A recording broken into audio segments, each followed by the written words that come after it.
industri ini itu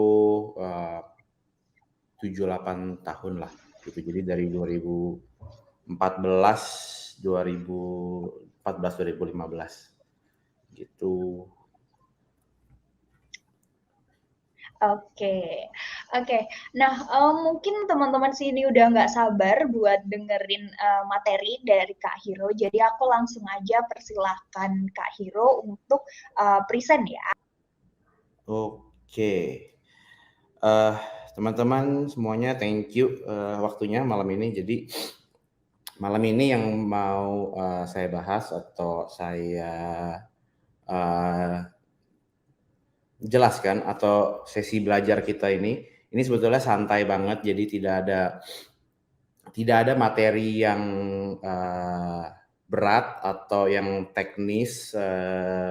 Tidak ada ilmu pastinya gitu. Jadi sesuai nama dari acara ini itu The Power of Coffee Competition. Jadi kekuatan dari kompetisi kopi itu apa sih gitu. Jadi supaya teman-teman lebih paham semakin dalam seputar kompetisi kopi itu apa, cara ngikutnya gimana, apa aja ada segala macam, jadi tidak buta gitu. Jadi karena kan sekarang nih kompetisi kopi atau coffee competition tuh lagi rame, atau makin sekarang makin tahun makin ramai gitu. Jadi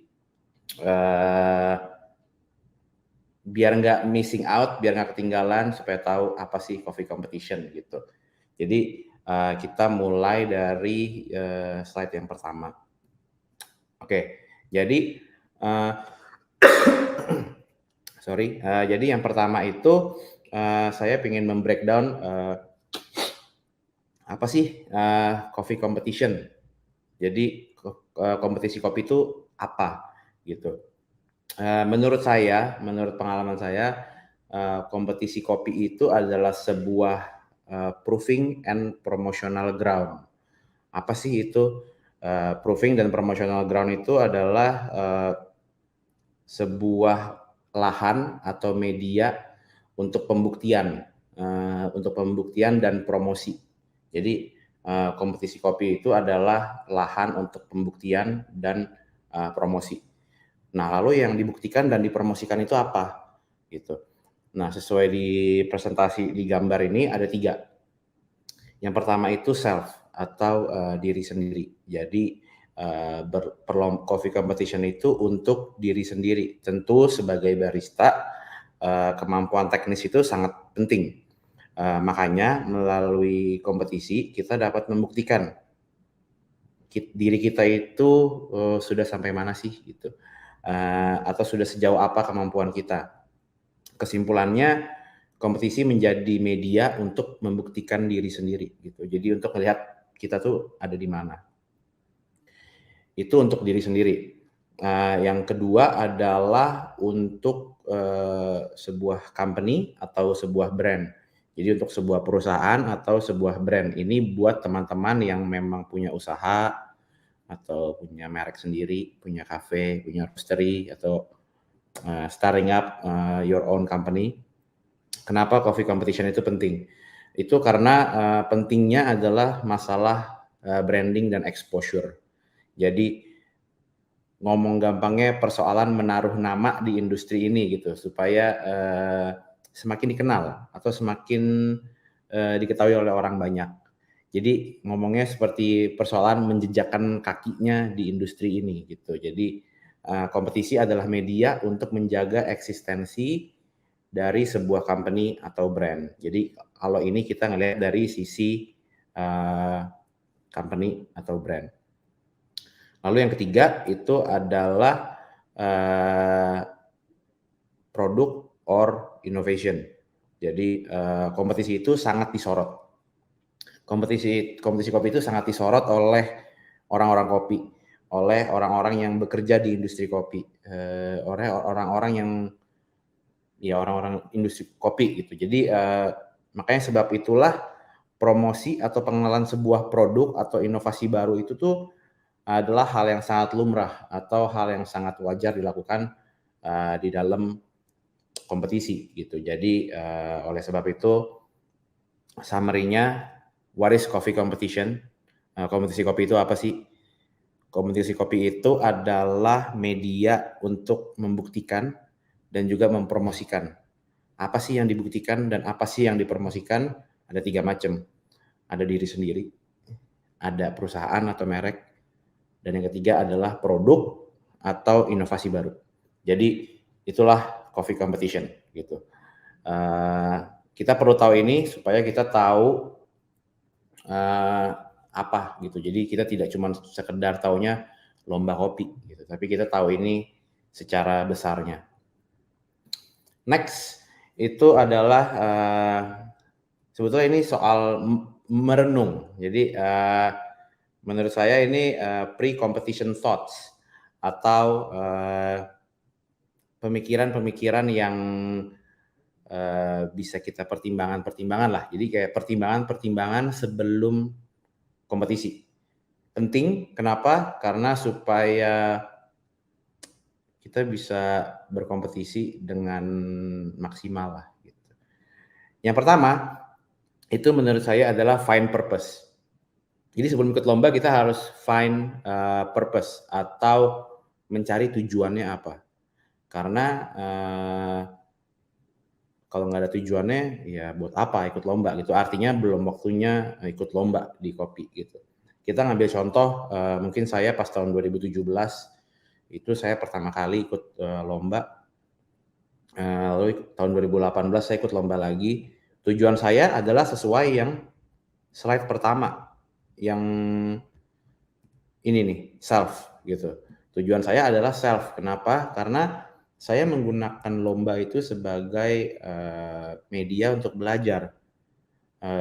Karena kalau kerja doang itu kayaknya monoton gitu. Tapi kalau misalnya lomba kita bisa belajar hal yang baru gitu. Nah, pada tahun 2017 saya pertama kali berlomba, itulah tujuan saya untuk berlomba. Jadi find your purpose, temuin tujuannya itu apa sih ikut lomba gitu. Lalu yang kedua adalah need versus want. Artinya mau lawan butuh. Kenapa penting? Karena kita harus punya dua-duanya kalau mau ikut lomba.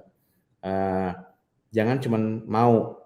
Kalau cuman mau itu tuh kayak karena in my years in personal experience, makin sekarang banyak barista or kompetitor, orang mau lomba itu hanya cuman mau gitu, tapi dia nggak tahu kenapa dia harus lomba dan dia juga nggak membutuhkan itu gitu. Jadi emang harus punya mau dan harus butuh gitu. Berkompetisilah saat memang dibutuhkan. Kalau memang sudah butuh terus mau, ya sama dengan itu apa artinya? Kalau buat saya need tambah want equal komitmen. Jadi kalau udah mau ditambah butuh jadinya ya komitmen gitu. Itulah kenapa kita beralih ke nomor 3. Jadi give 100% of your mind and your heart gitu. Jadi saat kita udah komit untuk ikut lomba, ya kita harus kasih 110% dari pikiran kita dan dari hati gitu. Jadi harus niat banget gitu.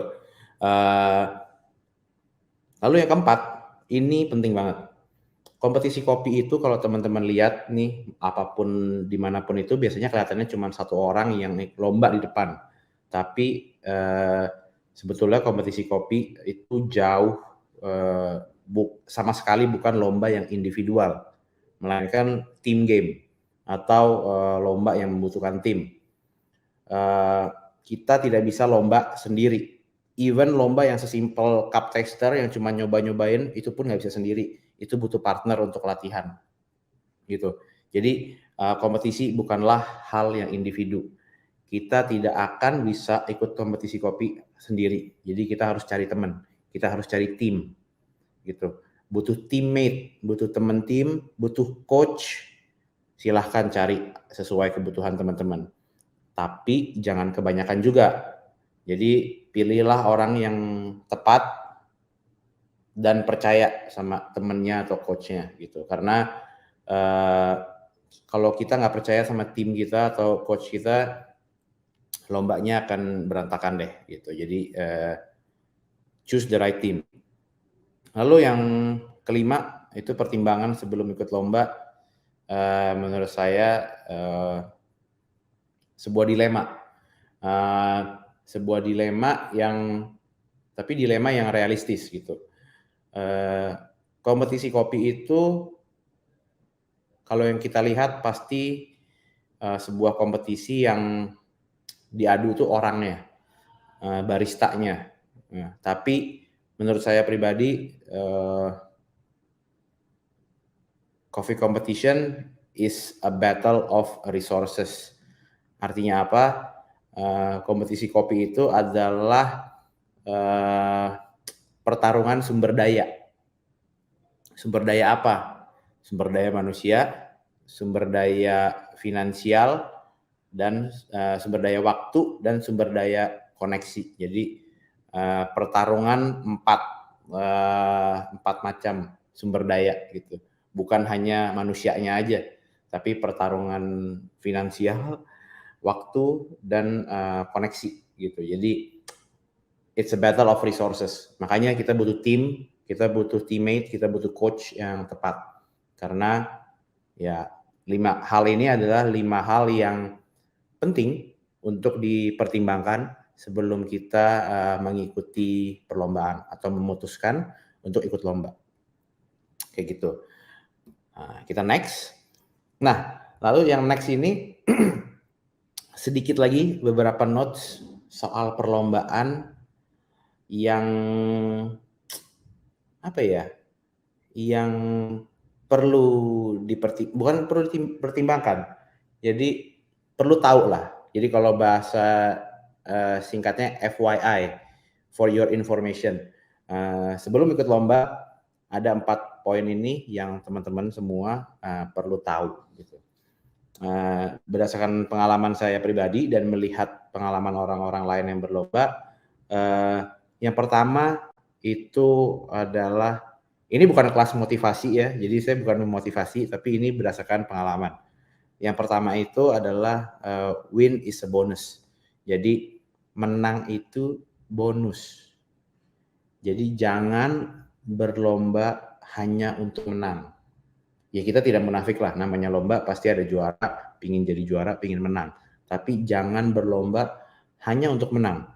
Karena saat tujuan kita hanya mau menang gitu, in the end atau pada akhirnya nanti malah kita akan kalah banyak gitu, malah akan rugi banyak. Kita akan depresi kalau kita nggak menang.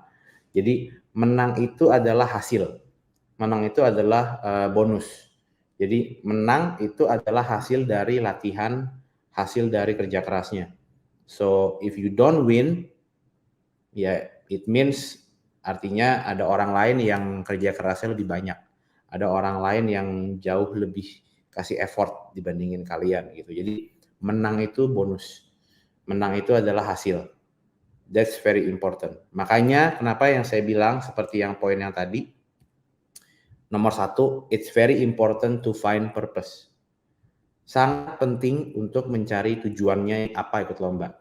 Sehingga jika tidak menang, selama goalnya itu tercapai, selama purpose-nya itu tercapai, tidak menang pun ya tetap menang gitu loh.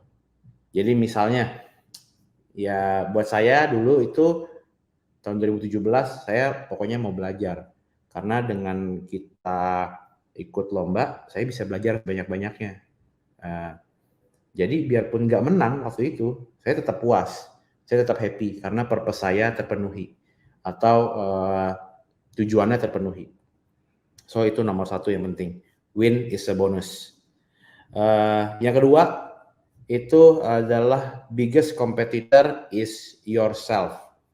Kenapa? Mungkin ini kedengarannya klise, kompetitor terberat adalah diri sendiri, tapi di dunia kompetisi kopi ini memang benar-benar realistis gitu, apa adanya.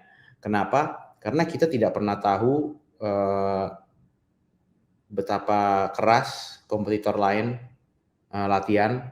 Kita tidak pernah tahu seberapa besar ternyata backingan finansial dia misalnya, atau seberapa banyak koneksi yang dia punya, itu kita tidak pernah tahu.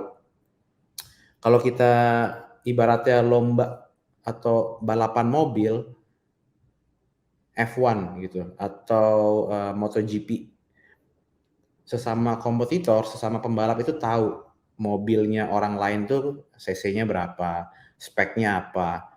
Mereka tahu, jadi mereka bisa bikin mobilnya mereka dengan spek yang lebih tinggi. Di kopi itu nggak bisa gitu loh. Kita nggak pernah tahu orang lain tuh latihan seberapa banyak, dia pakai alat apa, dia pakai kopi apa, dia konsepnya apa, dia mau ngapain, kita tidak pernah tahu gitu. Jadi kita tidak bisa mempersiapkan diri lebih dari orang lain.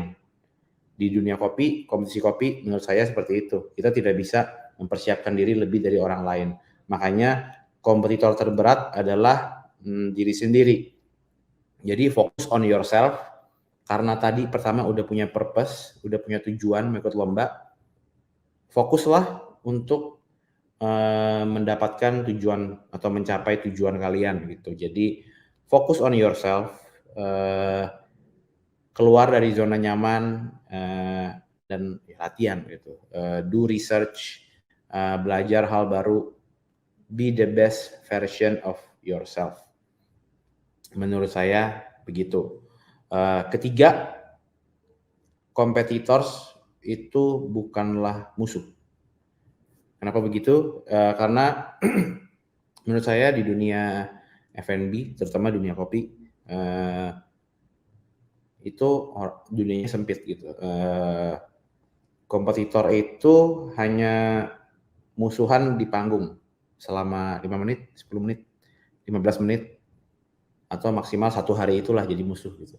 Di luar itu sebetulnya kita temenan, kita sama-sama kenal gitu. Jadi as a coffee competitor, tolong jangan jadi orang yang menganggap kompetitor lain itu musuh. Karena you never know. Kita tidak pernah tahu jalan hidup gitu. Kita tidak pernah tahu besok itu bakal ketemu siapa. Jadi bisa aja kompetitor yang kita lawan hari ini ternyata tahun depan bisa jadi teman kita, bisa jadi teammate kita, atau bisa jadi coach, atau bisa jadi bos, atau bisa jadi staff, atau bisa jadi teman latihan. Jadi kompetitor itu hanya musuhan 5 menit, 10 menit di stage. Tapi jangan jadiin mereka musuh gitu, karena saat kita berteman dengan semua kompetitor itu juga jalannya akan kebuka ke depannya gitu. Jadi jangan sempit ngelihatnya kalau kompetitor itu artinya musuhan gitu. Enggak. Jadi kompetitor are friends. Karena saya ngeliat kasus kayak gini based on personal experience juga, banyak orang-orang yang terlalu berpikir sempit, menganggap kompetisi ini terlalu isinya perang or battle gitu ya. Jadi sesama kompetitor tuh sengit banget gitu, ujung-ujungnya seperti terperangkap di dunia sendiri gitu loh. Jadi jangan seperti itu. You have to be open. Karena the more you share, semakin banyak kita berbagi, semakin banyak juga yang akan kita dapat. Menurut saya sih seperti itu. Lalu yang keempat, ini penting, karena ini terjadi di perlombaan dimanapun itu sering kejadian. Idolize is good, plagiarize is bad. Maksudnya adalah jangan berusaha menjadi orang lain gitu. Punya idola itu bagus banget, karena dengan punya idola atau punya role model kita bisa belajar dari orang tersebut. Saya pas ikut lomba juga saya punya role model orang di dunia kopi, figur yang senior yang ingin saya pelajarin gitu. Jadi punya idola itu sangat bagus buat kita belajar, mencari inspirasi. Tapi meniru dan menjiplak itu hal yang sangat buruk. Jadi karena banyak yang seperti itu. Jadi karena kan coffee competition itu is about entertainment juga gitu. Jadi kayak it's about how you present yourself. Bagaimana kita mempresentasikan diri kita ke orang, ke juri dan segala macam. Biasanya banyak juga kejadian karena dia mengidolakan orang tersebut, jadi dia jadi kayak niru gitu. Nah itu jangan gitu, karena ya it's not who you are gitu loh, jadinya nggak original, nggak otentik gitu. Ada pepatah yang bersebutkan there's nothing new under the sun. Artinya kayak nggak ada hal yang baru di bawah matahari gitu. Ada pepatah. Nah, menurut saya itu kadang-kadang bisa benar juga. Kadang emang nggak ada hal baru, tapi bukan artinya kita harus menjiplak. Kita bisa melakukan inovasi atau melakukan perubahan. Jadi kita ambil sebagai role model, acuan, lalu kita inovasi dan kita rubah supaya menjadi sesuai diri kita sendiri. Misalnya sebagai konsep di dalam perlombaannya atau apa segala macam. Jadi idealize is good, plagiarize is bad. Oke. Jadi inilah adalah beberapa pemikiran-pemikiran sebelum ikut lomba dan juga info seputar perlombaan yang menurut saya ini based on experience dan teman-teman perlu tahu gitu. Karena kalau teman-teman ikut kelas hari ini artinya besar kesempatannya kalau emang teman-teman itu tertarik terhadap lomba kopi or bahkan pernah lomba or mau lomba gitu. Jadi there are some things to note. Gitu. Kita next. Selanjutnya adalah yang mau saya bahas adalah tipe-tipe dari kompetisi kopi. Apa sih tipe-tipe dari kompetisi kopi yang ada gitu? Pada bagian ini saya ingin menjawab pertanyaan ikut kompetisi yang mana ya gitu. Jadi saya akan menjabarkan jenis-jenis kompetisi yang ada di sekitar. Kategori ini saya bagi itu dengan pertimbangan cara penjurian, skala kompetisi, dan siapa penyelenggaranya. Kenapa penting untuk tahu tipe-tipe perlombaan kopi? Karena perlombaan kopi itu kan namanya juga perlombaan. Ini hubungannya dengan continuity atau kelanjutan. Setelah lomba tuh apa gitu. Simpelnya adalah kredibilitas dari kompetisinya sendiri gitu. Kompetisi itu bisa dibagi berdasarkan format. Jadi saya membagi kompetisi itu sebagai 3. Jadi ada full format, ada casual format, dan ada entry format. Apa aja sih gitu? Yang pertama full format. Full format ini adalah jenis perlombaan yang sistem penilaiannya sangat kompleks dan mengacu pada sebuah set rules and regulation atau peraturan-peraturan yang memang peraturan-peraturan ini dibuat oleh profesional ataupun organisasi yang diakui gitu. Jadi yang menyelenggarakan juga biasanya tidak sembarangan dan skala eventnya juga tidak mungkin kecil. Jadi skalanya pasti medium to big gitu. Lalu yang kedua adalah casual format. Casual format ini adalah jenis perlombaan yang sifatnya kasual. Tetap memiliki rules and regulation atau memiliki peraturan tapi tidak terlalu strict. Penjuriannya pun tidak terlalu kompleks. Penyelenggara biasanya lebih bebas. Bisa siapa aja, di mana aja, kapan aja. Jadi lebih casual. Lalu yang ketiga ada entry format. Entry formatnya apa sih? Entry format ini sama seperti casual, tapi dengan skala yang lebih kecil gitu loh. Jadi lomba yang kecil-kecilan. Nah lalu itulah dibagi jadi 3. Lalu bisa juga dibagi oleh region.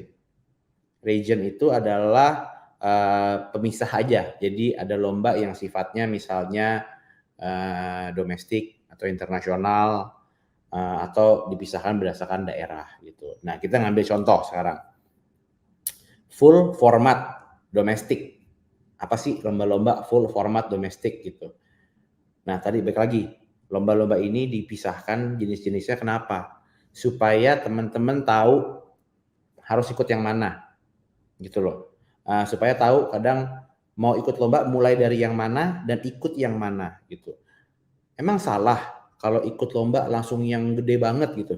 Nggak salah juga, cuman dengan tahu beda-beda jenis lomba kita bisa bikin plan atau rencana yang matang gitu loh. Mungkin ada yang baru ikut lomba, jadi ikut lomba yang kecil-kecil dulu supaya pelemasan atau perenggangan gitu kan. Nah, it's okay gitu. Jadi kita ambil contoh, misalnya full format domestik. Apa sih ada lomba-lomba yang ada full format dan domestik? Contohnya adalah Indonesia Coffee Events atau ICE. Lalu ada juga SCAI Sanction Events. Jadi contohnya seperti tahun ini banyak ada di 8 daerah, ada namanya ICE League gitu. Jadi kayak kompetisi daerah tapi di-sanction oleh SCAI gitu. Jadi ini full format tapi domestik. Lalu ada juga seperti yang diadakan oleh DRIP, BIC atau Barista Innovation Challenge. Ya dia full format tapi sifatnya domestik, jadi dalam negeri gitu loh. Jadi kebayang kan teman-teman nih, jadi dia ada peraturannya yang cukup ketat gitu loh, jadi lumayan kompleks. Lalu yang kedua adalah casual format domestik. Apa sih casual format? Casual format itu yang lebih casual. Contohnya misalnya kayak saya ngambil contoh di sini Aeropress Championship. Aeropress Championship itu kan sangat casual gitu, hanya lomba, terus penilaiannya pun jurinya hanya milih aja, nyoba-nyoba ditunjuk gitu. Jadi tidak ada peraturan yang terlalu mengikat gitu. Jadi sifatnya casual. Lalu ada full format internasional. Ya dia sama, formatnya internasional, full format tapi sifatnya internasional atau di luar negeri gitu loh. Contohnya apa? Ada WCC atau World Coffee Championships. Lalu ada Coffee Masters. World Coffee Championships ini itu diadakannya oleh SCA atau Specialty Coffee Association. Lalu ada Coffee Masters. Lalu ada GCC atau Global Coffee Competition. Lalu ada Asian Team Barista Championship dan seterusnya. Jadi ini contoh-contohnya gitu. Jadi inilah jenis-jenis perlombaan yang ada di dunia kopi gitu. Di luar ini masih ada lagi. Ini kan sejauh ini yang saya contohnya doang yang sedikit kayak gitu. Jadi teman-teman perlu tahu jenis-jenis lomba ini supaya bisa plan gitu. Mungkin ada yang belum pernah lomba tapi tertarik, tapi takut lompatnya terlalu jauh. Misalnya tahun ini mau ikut yang casual dulu, habis itu tahun depan ikut yang full, silakan. Atau misalnya ikut full yang di daerah dulu, habis itu baru full format yang di lebih besar, silakan gitu. Oke, lalu kita akan move selanjutnya ke slide selanjutnya itu seputar kayak FAQ atau frequently asked question gitu. Yang pertama ini saya kayak mau kasih pertanyaan misalnya bagaimana coffee competition, atau pasti ini pertanyaan yang teman-teman udah pertanyakan lah. Bagaimana coffee competition itu bisa menunjang karir seorang barista? Jawabannya adalah personal improvement dan connecting. Apa sih maksudnya? Saya akan jelaskan. Jadi yang pertama itu adalah personal improvement. Jadi kompetisi itu adalah sebuah proses. Ibaratnya diet atau nge-gym, pasti akan ada before after-nya. Sama seperti coffee competition pun pasti begitu. Teman-teman sebagai barista atau sebagai pelaku kopi, kalau ikut kompetisi, apapun kompetisinya, mau casual format, entry format, full format, domestik atau internasional, pasti akan ada before after. Before competition dan after competition. Jadi dalam konteks karir, kompetisi itu sangat penting untuk mengembangkan technical dan soft skills barista. Karena secara alami kita akan terdorong untuk belajar, untuk latihan, untuk melakukan riset. Simpelnya kalau nggak lomba ya kerja aja gitu. Setiap hari begitu-gitu aja, monoton. Tapi dengan adanya kompetisi kita akan terdorong untuk keluar dari comfort zone. Kita akan terdorong untuk belajar gitu loh. Jadi personal improvement. Yang kedua adalah connecting. Apa sih connecting? Ya berkoneksi, berhubungan dengan satu sama lain, berhubungan dengan sesama pelaku industri kopi. Jadi kenapa ini penting? Barista itu adalah profesi yang entry-nya gampang. Siapapun bisa jadi barista. Semua orang bisa jadi barista. Tapi apakah semua orang mampu jadi barista? Belum tentu gitu. Jadi melalui kompetisi lah, kalau emang Anda atau teman-teman itu barista yang mampu, ini adalah ajang yang bagus banget untuk berkoneksi atau connecting, untuk menaruh nama kalian di industri ini gitu, untuk memperkenalkan diri kalian, untuk kenal dengan figur-figur yang sudah lebih dahulu di industri ini, untuk kenalan dengan orang-orang yang lebih senior atau yang lebih mampu atau yang lebih jago atau yang lebih apalah gitu. Jadi ajang untuk berkoneksi. Yang saya maksud berkoneksi itu tidak selamanya hanya sepantaran atau ke atas. Jadi nggak selamanya buat kenal sesama barista yang sepantaran levelnya misalnya secara karir, ataupun buat kenal ke yang idolanya atau yang ke seniornya. Enggak juga gitu. Jadi bahkan buat senior pun atau figur yang lebih senior, kompetisi ini ajalan untuk kenalan ke bawah juga, untuk berkoneksi ke bawah, untuk melihat talent baru yang fresh, yang potensi, yang mampu, yang bagus lah gitu. Jadi kompetisi itu ibaratnya seperti apa ya? Buat kenalannya bukan cuman sepantaran atau ke atas, wah ini idol saya nih gitu, kayak wah saya ngefans nih sama orang ini. Enggak juga gitu. Bahkan kita pun yang sudah senior figure di industri kopi gitu pun, kompetisi itu kita ngelihat ke bawah juga untuk nyari talent baru, untuk nyari orang-orang baru yang fresh dan potensial di industri kopi gitu loh. Jadi kenalannya atau berkoneksinya itu sejajar ke atas dan ke bawah gitu. Kompetisi itu ngomong gampangnya seperti bursa pemain. Jadi jangan heran kalau misalnya kita itu perform di kompetisi, itu after kompetisi itu akan ada tawaran-tawaran masuk itu banyak gitu loh. Bisa itu tawaran kerjaan, tawaran kerjasama, apapun itu. Peluang baru itu akan terbuka. Jadi ya itu, kompetisi itu bisa jadi connecting. Jadi itulah, semoga itu menjawab pertanyaan bagaimana coffee competition bisa menunjang karir as a barista. Next itu adalah benefitnya apa sih dari ikut kompetisi? Tadi kan nanya kalau sebagai karir apa gitu. Tapi benefitnya apa lagi ikut kompetisi? Benefit untuk karir atau diri sendiri itu seperti yang saya jelaskan tadi. Ada masalah personal improvement dan juga connecting. Tapi benefit yang lain adalah benefit untuk company atau brand dan juga benefit untuk new product dan innovation. Ini saya jelaskan pas yang tadi di awal slide pertama. Jadi benefit untuk company atau brand itu adalah menjaga eksistensi atau peribahasanya ninggalin sendal gitu. Jadi kurang lebih sama dengan individu. Kompetisi itu bagus untuk sebuah perusahaan atau sebuah merek karena kompetisi itu akan bertingkah sebagai media untuk memberitahukan ke industri siapa sih kita, siapa sih mereka, apa sih yang mereka kerjakan, apa saja keunggulannya, untuk mengekspos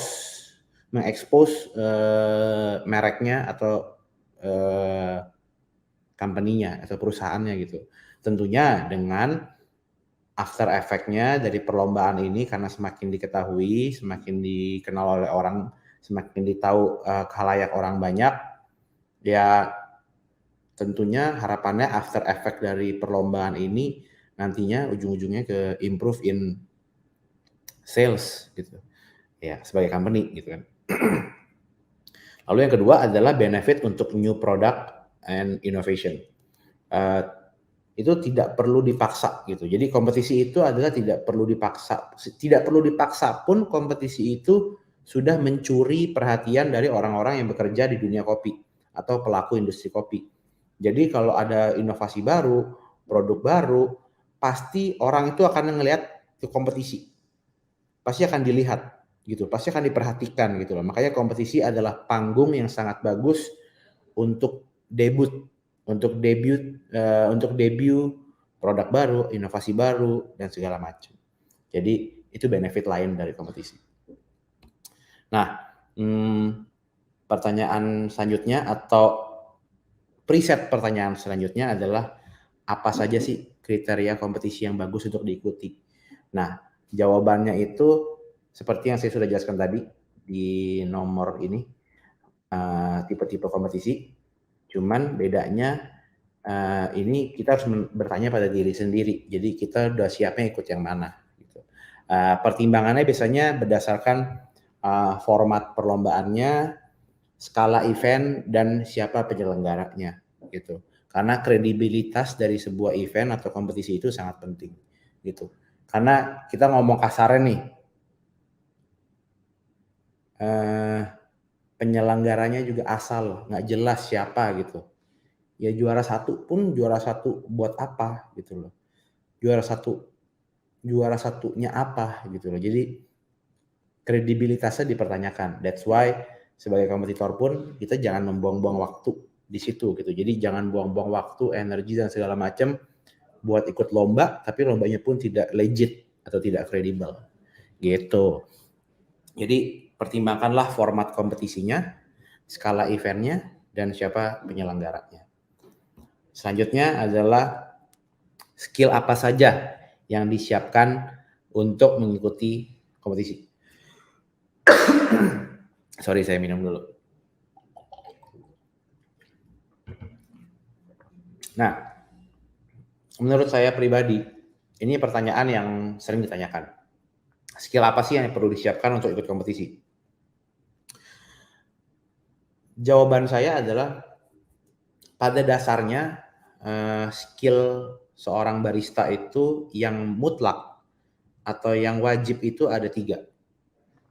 Ada technical, ada sensory, dan ada interpersonal. Technical itu apa sih? Technical itu kemampuan teknis barista dalam membuat kopi. Jadi ini sifatnya mudah dipelajari. Yang penting konsisten, yang penting mau belajar, dan repeatability. Jadi diulangin aja, berdasarkan pengulangan lama-lama pasti bisa. Jadi kemampuan teknis. Lalu yang kedua itu adalah kemampuan sensori. Kemampuan sensori itu kemampuan untuk mencicipi kopi. Ini kita ngomong kopi aja dulu ya, kita nggak ngomong produk lain, kita ngomong murni kopi. Sensori adalah kemampuan mencicipi kopi.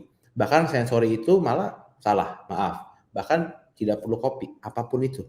Jadi kemampuan untuk mencicipi atau ketajaman dari lidahnya gitu loh. Kemampuan untuk mencicipi kopi dan mencicipi rasa-rasa lain. Jadi kemampuan untuk merasa. Sifatnya ini adalah lebih susah dipelajari. It's harder to learn, butuh waktu, tapi yang penting konsisten. Repeatability. Mau belajar dan penasaran gitu loh. Jadi semakin banyak kita belajar, semakin banyak kita tahu gitu. Jadi ini adalah kemampuan yang sangat penting buat seorang barista menurut saya. Jauh lebih penting daripada kemampuan teknis, yaitu kemampuan sensori. Lalu yang terakhir, ini paling penting. Ibaratnya kalau kue ini kita bilangnya cherry on top atau garnish terakhir di atas yang kecil tapi sangat penting, pemanisnya. Itu adalah interpersonal skill atau kemampuan mengkomunikasikan kopinya. Gitu. Karena sifatnya itu bisa mudah, bisa susah, tergantung orangnya. Tergantung orangnya itu sendiri gitu loh. Kenapa saya bilang interpersonal skill itu penting? Karena kopi itu nggak bisa berbicara sendiri. Good coffee atau good coffee products atau good coffee mocktails or coffee cocktails or whatever itu tidak bisa berbicara dengan sendiri karena kopi is just a product. Kopi itu adalah produk. Bagaimana kita barista bisa mengkomunikasikan nilai atau value dari produk tersebut itu sangat penting. Karena saya punya pengalaman sekian banyak produk atau kopi yang biasa aja, tapi si baristanya bisa menyampaikannya itu experience-nya atau rasa produknya jauh lebih enak dibandingin produk yang bagus, tapi baristanya tidak bisa menyampaikannya gitu loh. Jadi anggapannya kopinya udah enak banget, tapi baristanya jutek. Lebih mending minum kopi yang biasa aja, tapi baristanya tuh paham banget cara nyeduhnya, cara ngobrolnya, dia bisa jelasin ke orang, ke customernya gimana cara dia buatnya. So that is very important. Interpersonal skills. Menurut saya ini adalah 3 skill utama yang wajib dimiliki oleh semua barista. Bukan cuma soal lomba, tapi buat sebagai profesi juga. Technical, sensory, dan interpersonal. Karena di tempat saya bekerja dan saat saya melakukan training kepada orang, prinsipnya itu satu. Good coffee is great. Artinya ya kopi yang enak itu mantap gitu. Tapi good coffee plus value is excellent coffee. Jadi kopi yang enak ditambah value yang lebih itu sama dengan excellent or luar biasa gitu. Jadi interpersonal skills is very important. Di luar 3 skill ini, sisanya itu skill-skill tambahan atau skill-skill di luar 3 skill ini itu dibutuhkan tergantung kompetisinya. Jadi contohnya, misalnya kan Drip punya BIC atau Barista Innovation Challenge. Nah, selain barista itu harus punya 3 skill ini, ya tentu harus punya bartending skills atau mixology skills juga. Kalau roasting competition misalnya, ya harus punya roasting skills juga gitu. Jadi itu adalah skill-skill lain yang dibutuhkan di luar 3 skill inti ini. Oke, lalu next. Apakah perlu latihan intensif sebelum kompetisi? Berapa lama gitu? Ini menurut saya adalah pertanyaan yang sifatnya pengingat saja. Jadi yang tahu jawabannya hanya kalian masing-masing. Karena setiap orang berbeda-beda. Saya ambil contoh saya sendiri. Saya adalah orang yang tidak bisa belajar dengan cepat. Tapi tipenya harus belajar dengan repetisi atau pengulangan. Jadi ya saat saya berlomba, saya harus butuh waktu latihan yang lama banget gitu. Jadi harus diulang terus ya gitu. Saya beruntung bisa jadi kompetitor pernah, jadi coach pernah, jadi organizer atau penyelenggara juga pernah. Nah, jadi saya bisa ngelihat dan menilai kalau setiap orang itu punya learning curve atau apa ya? Setiap orang punya beda-beda gitu. Jadi beda-beda cara belajarnya. Cara latihannya setiap orang berbeda-beda. Nggak semua orang solusinya harus latihan yang lama. Atau nggak semua orang harus solusinya yang penting banyak-banyak istirahat atau healing atau riset itu enggak. Jadi setiap orang punya cara yang berbeda-beda gitu. Jadi sesuai peribahasa banyak jalan menuju Roma gitu. Yang penting adalah komitmen. Kalau kita komit pasti akan ketemu caranya apa gitu. Lalu next itu bagaimana tips and trick agar menarik perhatian juri saat kompetisi. Ini pertanyaan bagus, tapi pertanyaannya agak salah. Pertanyaan yang lebih benar itu adalah bagaimana tips and trick agar mendapatkan nilai yang tinggi atau nilai yang baik saat kompetisi. Gitu. Jadi bukan sekedar mengimpress juri, tapi secara keseluruhan nilainya tinggi dan baik gitu. Setiap perlombaan mulai dari entry format sampai full format itu pasti ada nilai. Nilai ini didapat dengan cara dijuri. Dijuri menggunakan serangkaian peraturan atau kita bilangnya R&R atau Rules and Regulation. Nah, tips and triknya ini sangat simple dan teman-teman harus dengerin ini baik-baik. Ini sangat simpel tapi sangat jarang dilakukan oleh kompetitor kopi di Indonesia. Dan saya lumayan kesel kalau orang-orang tuh kayak banyak yang kalah atau gugur karena ini. Simple. Tolong luangkan waktu dan benar-benar baca R&R. Jadi tips and tricksnya simple. Kompetisi itu dinilai dan dilakukan atau dijalankan mengacu pada rules and regulation atau peraturan. Jadi kalau tips and trick supaya nilainya tinggi, silahkan berkompetisi sesuai rules and regulation. Jadi benar-benar dibaca rules and regulation-nya atau peraturannya sedetail mungkin gitu.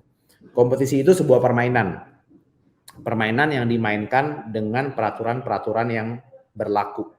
Jadi kalau mau main dan dapat skor yang tinggi, mainlah sesuai peraturan. Karena selayaknya kompetisi, kalau melanggar peraturan pasti ada sanksinya gitu. Jadi mengerti dan mendalami rules and regulation dengan baik itu sebuah keunggulan yang patut dibanggakan. Dan sebuah keunggulan yang sangat berarti menurut saya pribadi. Karena banyak orang yang sangat menganggap sepele rules and regulation. Next, ini slide terakhir sebelum kita close sesi sharing The Power of Coffee Competition. Nanti akan ada Q&A. Pertanyaan terakhir atau preset terakhir adalah cara mengikuti kompetisi internasional. Tips and triknya apa aja? Gitu. Kan tadi kan kita ngomong udah tips and trik nilai ya tinggi atau segala macam. Ini tips and trik berkompetisi yang levelnya internasional. Sebetulnya tips and triknya sama aja, nggak ada yang berbeda. Sama domestik atau apapun tidak ada yang beda. Cuman bedanya hanya kasusnya aja. Yang pertama, kalau case-nya harus menang di negara sendiri dulu, jadi supaya bisa lomba di internasional harus menang di dalam negeri dulu. Itu adalah kita bertanding itu bukan lawan kompetitor lagi. Jadi kita bertanding melawan champion. Semuanya juara gitu. Jadi ini pertandingan antara juara-juara gitu. Jadi effortnya atau latihannya atau dedikasinya nggak bisa sama dengan kita lomba di dalam negeri. Harus lebih gitu. Itu yang kasus yang pertama. Kalau kasus yang kedua, kalau lombanya internasional tapi free for all, jadi kayak ya tinggal daftar aja gitu. Itu ya baik lagi seperti yang tadi saya udah jelasin, kompetisi adalah battle of resources, jadi perperangan sumber daya. Jadi apa sih sumber daya yang harus diperangin? Itu ada waktu, ada manusianya, ada finansial, dan ada komitmennya juga gitu. Jadi take your time untuk analisa, untuk analyze and rencanain dengan baik gitu. Jadi kurang lebih seperti itu. Nah, oke, selesai sampai di sini topik yang saya bawakan. Selanjutnya akan dioper sama Lana. Mungkin ada Q&A atau apa, silakan. Oke, baik. Terima kasih Kak Hiro, luar biasa sekali. Makin banyak ilmu ya teman-teman pada malam hari ini. Aku pribadi sebagai newbie seperti itu, sebagai orang yang noob di dunia perkopian ya akhirnya tercerahkan nih bagaimana caranya mengikuti kompetisi berikut dengan tips and triknya dari Kak Hiro Lesmana. Oke, kita langsung ke sesi yang paling ditunggu juga. Teman, di sini udah ada banyak sekali pertanyaan. Jadi aku bacakan satu-satu ya. Semoga bisa terjawab semuanya nih pertanyaan dari teman-teman yang excited banget pada malam hari ini. Oke, Ini yang pertama, ini dari Kak Heri Aditya Putra. Apakah kalau kita sering lomba akan berbanding lurus nih Kak Hero dengan pendapatan bulanan? Selain nama kita yang hype, skill pasti berbanding lurus ya dengan sering lomba. Tapi gimana nih soal pendapatan? Ini pertanyaan menarik sekali, jadi mungkin Kak Hero boleh bantu share jawabannya. Silahkan Kak Hero. Oke, ini pertanyaan yang menyenangkan dan sangat bagus karena tadi yang seperti saya bilangin, ini adalah pertanyaan yang menjadi dilema buat barista or bagi orang-orang kopi. Karena yang tadi saya bilang, lomba kompetisi kopi itu adalah hal yang sangat bagus, tapi kompetisi kopi itu adalah battle of resources gitu. Jadi adalah sebuah perperangan atau lomba sumber daya juga, sumber daya manusia, sumber daya waktu, dan sumber daya finansial gitu. Jadi pasti lomba itu ada cost-nya, ada biayanya, biaya waktu, biaya komitmen, dan biaya uang gitu loh. Jadi monetize gitu. Kalau ditanya apakah kalau kita sering lomba akan sebanding lurus dengan pendapatan, ya ini harus pintar-pintar ngatur ya. Jadi karena ya lomba itu lomba itu nggak murah. Lomba yang entry level aja atau yang casual aja itu butuh cost, butuh pengeluaran. Jadi ya butuh pintar-pintar ngatur gitu. Lomba is penting, tapi jangan sampai boncos juga lah kalau ngomongnya gitu loh. Karena kalau nggak dipilih dengan baik dan diatur dengan baik, itu bakal remblong banget gitu. Apalagi kalau kita ngomong lomba yang full format ya, itu lomba yang formatnya full gitu loh. Jadi sering lomba berbanding lurus enggak juga. Tapi kalau lomba tercapai purpose-nya itu ada value lain selain uang yang bisa kita achieve gitu loh. Dan ya in the end sebetulnya ya the more you do it, semakin sering lomba pasti harusnya kayak semakin ya the chance of winning juga semakin besar gitu kan. Jadi jawabannya iya dan tidak gitu. Jadi kayak harus pinter-pinter ngelola sih. Gitu. Iya, oke. Thank you Kak Hiro untuk jawabannya. Semoga terjawab ya Kak Heri Aditya Putra. Nih tadi juga ada yang sempat share nih di kolom komentar, ada dari Kak Kriwil Creator yang dibilang Kak Hiro ini benar banget nih. Kemarin beliau menang dan juara 1 di kompetisi di Medan dan sekarang direkrut nih sama perusahaan kopi, salah satu perusahaan kopi di Indonesia. Gitu. Keren Kak Kriwil. Wis, mantep tuh. Oke, kita lanjut ke penanya selanjutnya.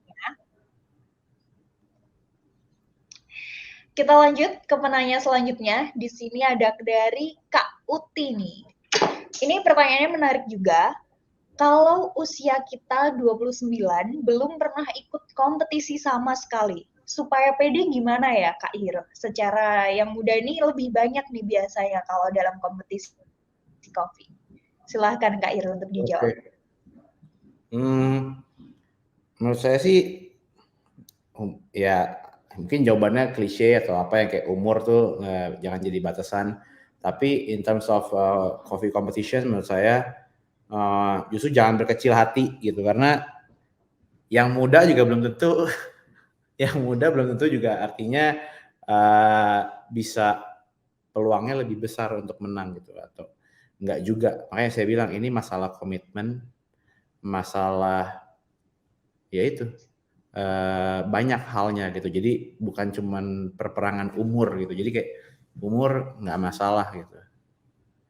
Karena banyak juga, bahkan mungkin ini kita case-nya mungkin karena buat orang Indo itu mungkin buat orang Indonesia itu umur itu sesuatu yang disangkut pautkan dengan segala macam hal gitu.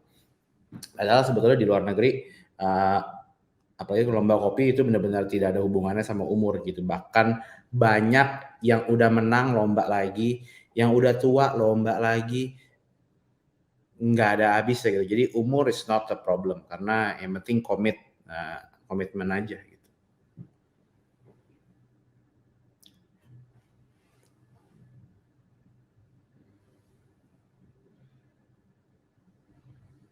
Oke, semoga menjawab.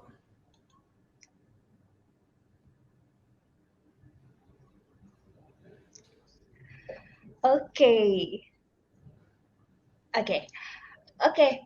Semoga terjawab Kak Uti. Itu tadi jawaban dari Kak Hiro. Semoga makin ini ya, makin memberikan semangat nih buat Kak Uti meskipun udah 29 tahun gitu, tapi tetap mau ikutan kompetisi-kompetisi kopi kayak gitu.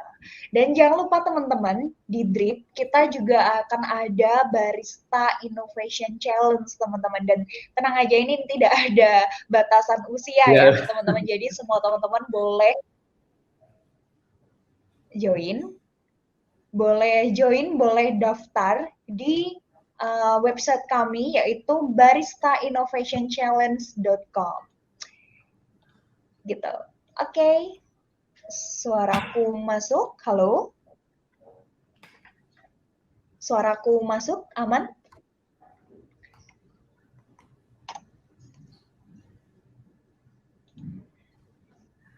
Oke, mungkin aku akan beri ya linknya nanti di komentar. Tadi udah aku sempat kirimkan juga, nanti kita jadi di-pin seperti itu. Jadi teman-teman boleh join nih, masuk daftar untuk Barista Innovation Challenge di tahun ini.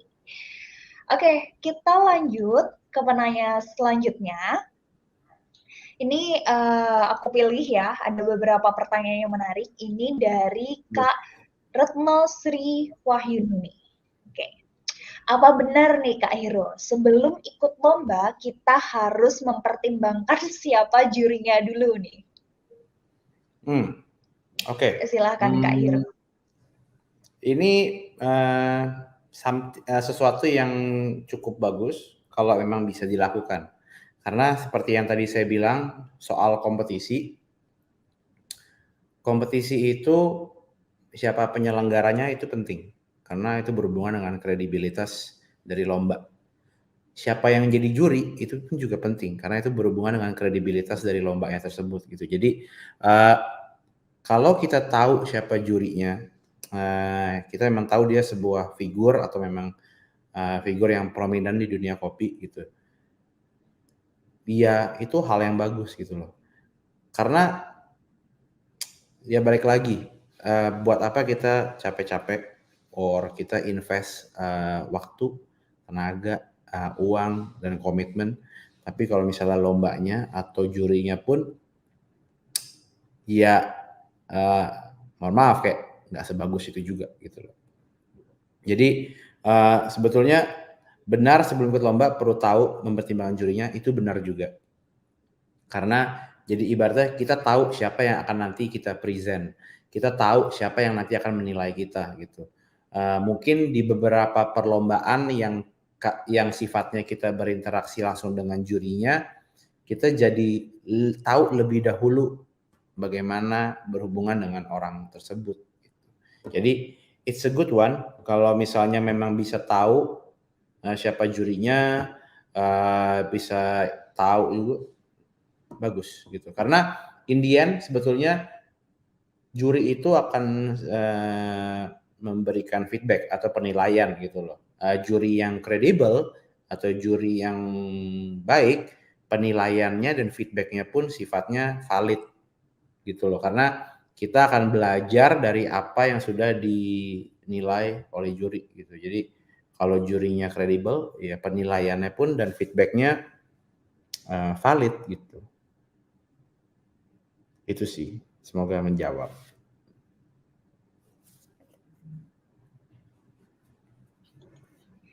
Oke, baik. Mungkin kita karena keterbatasan waktu, jadi kita langsung aja ke penanya yang terakhir ya, teman-teman. Ini last question untuk dijawab Kak Hiro.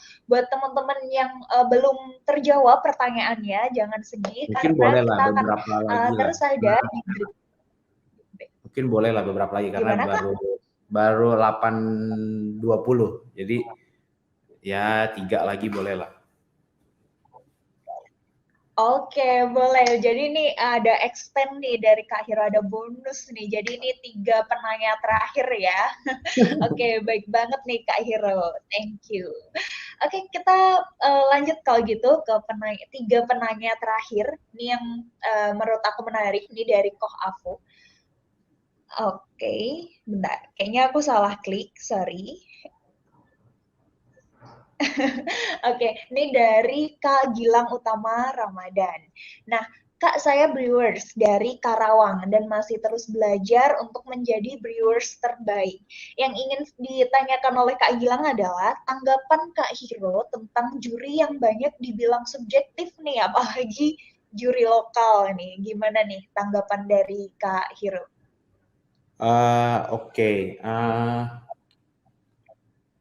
Ini mungkin pertanyaan yang justru bertanya seputar penjurian ya, bukan seputar kompetisi gitu. Jadi sebetulnya menurut saya kayak ini bukan hal yang, kalau kita mau lomba gitu, mending kita lebih baik kita fokus terhadap diri sendiri gitu, dibandingin kita musingin terlalu banyak tentang jurinya subjektif or isu gitu. Karena menurut saya in the end of the day barista itu seorang manusia gitu. Juri pun seorang manusia. Mau seobjektif apapun pasti akan ada faktor subjektif gitu. Dan makanya sebagai seorang barista interpersonal skills yang tadi saya bilang itu sangat penting untuk mempengaruhi penilaian subjektif tersebut gitu. Jadi apapun lombanya itu pasti akan ada penilaian yang sifatnya objektif dan penilaian yang sifatnya subjektif. Penilaian yang objektif itu akan dinilai berdasarkan score sheet atau ada acuannya. Penilaian yang subjektif yaitu tinggal masalah ya, kalau kalian barista yang bagus ya tinggal masalah gimana mendapatkan hati customer-nya gitu kan. Ya pinter-pinter menjual diri kalian kayak interpersonal skills gitu. Jadi gimana tanggapan tentang juri yang dibilang subjektif? Tanggapannya sebetulnya ya nggak usah kita pusingin gitu. Just be yourself. Kasih lihat memang you have interpersonal skills atau communication skills yang bagus gitu. Kalau dia subjektif, biarin aja. Tapi kamu harus bisa mempengaruhi dia, malah kayak prove them that you are very subjective, very appealing, menarik lah gitu sih. Jadi kayak nggak usah terlalu dipusingin soal juri yang bisa dibilang atau itu. Kayak gitu sih. Baik, semoga terjawab ya Kak Gilang Utama Ramadan. Jadi itu tadi semoga makin menguatkan, meneguhkan ini nih niat Kak Gilang Utama untuk jadi brewers terbaik nih. Semangat ya Kak Gilang.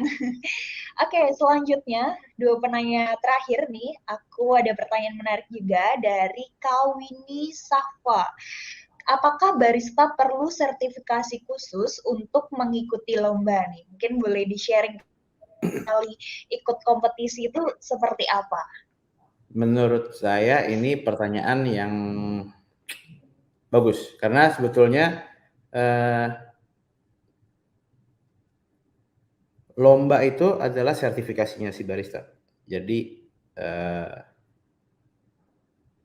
kalau pertanyaannya apakah barista perlu sertifikasi untuk mengikuti lomba?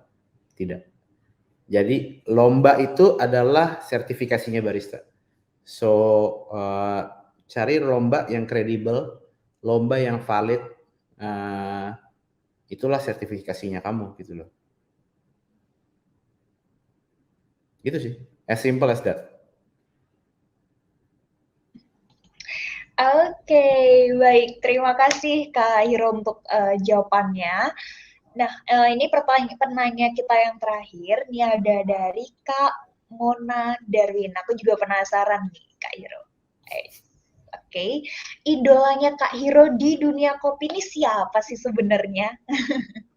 Silakan Kak Hiro. Oke, ini pertanyaan yang susah karena di dunia kopi saya punya banyak idola gitu. Jadi kayak saya punya banyak orang-orang yang saya belajar gitu. Jadi nggak ada satu orang doang gitu. Di Indonesia saya punya banyak figur-figur yang lebih dahulu di dunia kopi. Ada orang-orang yang memang jadi kayak yang tadi saya bilang gitu, sebagai barista itu ada 3 skills yang mutlak dimiliki gitu. Ada technical skills, ada sensory skills, dan ada interpersonal skills gitu.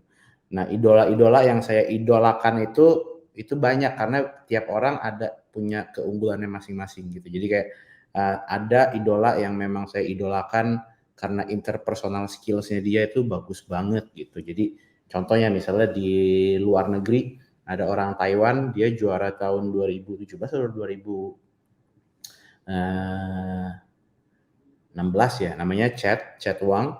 Ya, itu saya mengidolakan dia karena interpersonal skills dia sangat bagus gitu.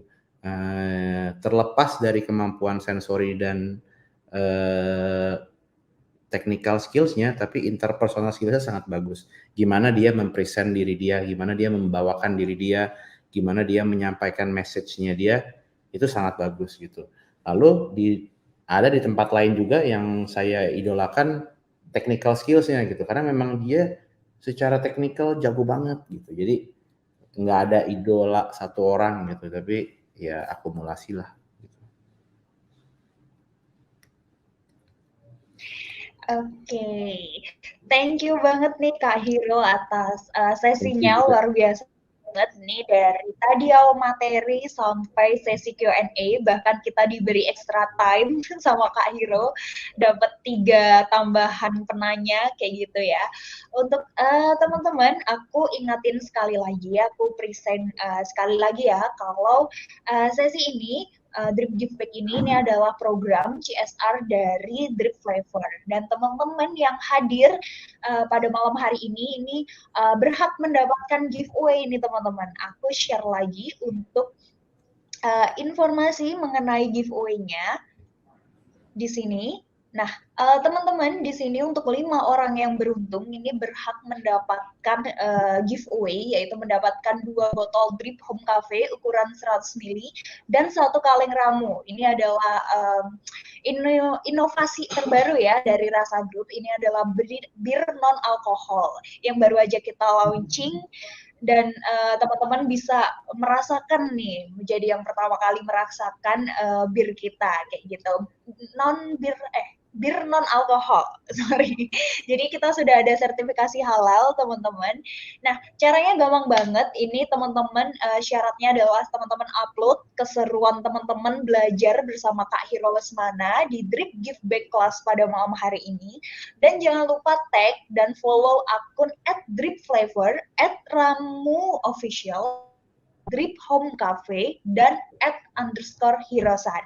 Nah, teman-teman nanti aku beri link survei teman-teman isi. Jadi teman-teman bisa input nama Instagram teman-teman untuk berpartisipasi dalam untuk mendapatkan giveaway ini. Jadi kita nanti akan hubungi pemenangnya melalui DM Instagram kayak gitu teman-teman. Jadi aku share linknya di bisa masuk ke situ karena syarat dari giveaway-nya juga udah terlampir di situ. Jadi teman-teman yang mungkin kurang jelas nih gambar di layar sekarang ini yang aku tampilkan, teman-teman bisa langsung ikut gitu, klik di link giveaway-nya gitu. Dan aku ingetin sekali lagi kalau di Drip Flavor kita bakal ada kompetisi juga nih teman-teman, namanya BIC atau Barista Innovation Challenge. Teman-teman bisa daftar langsung, ini pendaftaran masih dibuka ya Kak ya. Tadi ada yang bilang kalau di FAQ-nya kompetisi sampai 6 November, ini nggak benar nih, kita masih jalan, jadi masih dibuka. Thank you untuk revisinya. Kita jadi tahu revisinya. Jadi masih dibuka ya link pendaftarannya. Teman-teman bisa kunjungi website baristainnovationchallenge.com atau nanti aku attach di link komentar. Oke, teman-teman, gitu aja dari kami, dari Drip Flavor, dari Drip Give Back, dan juga Kak Hiro Lesmana. Terima kasih untuk sesinya luar biasa pada malam hari ini. Thank you, keren banget materinya. Kemudian sesi Q&A-nya sangat membuka, khususnya bagi aku yang sangat awam di dunia perkopian gitu ya, di dunia kompetisi kopi. Jadi makin terbuka nih, jadi makin semangat untuk menyiapkan skill, menyiapkan diri untuk ikutan kompetisi kopi gitu. Gitu aja, Kairo mungkin ada ini ya semacam last speech gitu. Jadi ada yang mau disampaikan terhadap teman terakhir kalinya dalam sesi ini.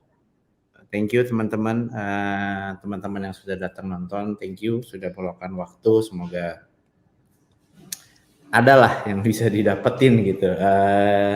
Thank you juga untuk Drip, Give Back, Lana udah menjadi moderator yang sangat baik dan sangat membantu mulai dari awal sampai sekarang. Thank you very much. Thank you for having me. Semoga nanti saya bisa ngajar lagi di kelas next atau di lain kesempatan. Thank you everyone. Semoga berjumpa lagi di acara kopi dan lain-lainnya, karena industri kopi itu kecil, isinya itu aja. Itu aja sih. Thank you. Oke, thank you banget. Thank you sekali lagi Kak Hiro. Kami akhiri acara pada malam hari ini. Thank you untuk teman-teman yang stay sampai akhir. Jangan lupa ikut giveaway-nya, jangan lupa daftar BIC, dan sampai jumpa di lain kesempatan. See you. Thank you.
Industri minuman di Indonesia mencatatkan pertumbuhan 15% sepanjang tahun. Dalam 5 tahun terakhir, ratusan ribu brand minuman lokal baru telah diluncurkan. Lebih dari 500 ribu orang bekerja dan mencari tumpuan ekonomi dari industri ini. Mulai dari petani hingga pemilik bisnis, bahkan para pemasok, serta barista dan bartender di seluruh Indonesia. Industri kopi menjadi roda penggerak pertumbuhan dengan tingkat pertumbuhan 250% dalam 10 tahun terakhir. Mempekerjakan lebih dari 1 juta petani dan 50 ribu orang pekerja. Pertumbuhan industri ini tidak perlu diragukan lagi. Kualitas kopi Indonesia pun sudah terkenal di seluruh dunia. Barista-barista kita memiliki kemampuan dan semangat inovasi yang luar biasa. Sayangnya, masih jarang kita lihat program-program yang mendukung perkembangan industri. Sekarang bayangkan jika setiap brand mengambil inisiatif untuk mendukung pertumbuhan industri. Bayangkan jika setiap pelaku industri minuman memiliki akses kepada sumber daya yang mereka butuhkan. Drip akan mengambil langkah pertama untuk mewujudkan mimpi ini. Sejak tahun 2017, Drip telah mengambil berbagai langkah untuk mendukung pertumbuhan industri. Sekarang, kita ingin memberikan dukungan lebih melalui Drip Give Back. Melalui inisiatif ini, kami akan memfokuskan dukungan kami ke dalam 4 area: edukasi, komunitas, entrepreneurship, dan kemanusiaan. Dengan tujuan utama untuk mendukung ribuan orang yang menjadi akar dari pertumbuhan industri ini di setiap tahun. Sebagai bagian dari program baru ini, kami akan bekerja sama dengan berbagai pemimpin industri dan individu yang menginspirasi untuk melangkah bersama dalam mewujudkan program pendidikan dan pelatihan terbaik yang dirancang khusus untuk mengembangkan kemampuan para barista, bartender, dan mixologist. Kami berkomitmen untuk mendukung setiap komunitas sebagai salah satu wadah utama dalam mengoptimalkan daya saing dan transfer pengetahuan di antara barista. Kami akan menginspirasi lebih banyak lagi wirausahawan lokal agar dapat berjuang hingga menembus pasar global dalam rangka mendorong bangkitnya perekonomian Indonesia. Dan kami akan menjadi yang pertama dalam mengulurkan tangan untuk membantu mereka yang membutuhkan. Dengan meluncurkan program ini, kami berharap kami dapat memulai momentum perubahan, berjalan bersama, bergandengan tangan, menuju komunitas yang lebih baik, lebih kuat, dan terus berkembang. Growing together.